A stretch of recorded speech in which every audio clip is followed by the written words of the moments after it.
आज इंशाअल्लाह अज़्ज़ व जल वुज़ू के फ़रज़ पढ़ेंगे। वुज़ू के कितने फ़रज़ हैं? 4। नंबर 1 चेहरा धोना। क्या करना?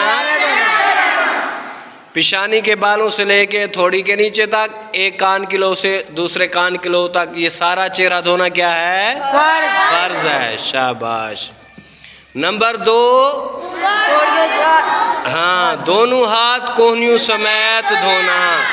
दोनों हाथ। नंबर 3 हाँ, चौथाई सर का मस्सा करना। नंबर 4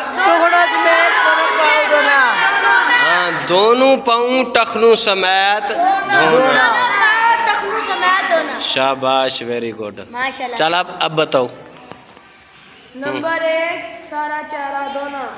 नंबर 2 दोनों बाजू कोहनियों समेत धोना। ठीक है। नंबर 3 चौथाई सर का मसा करना। नंबर 4 दोनों पाँव टखनों समेत धोना। शाबाश शाबाश, वेरी गुड, अच्छे बच्चे हैं।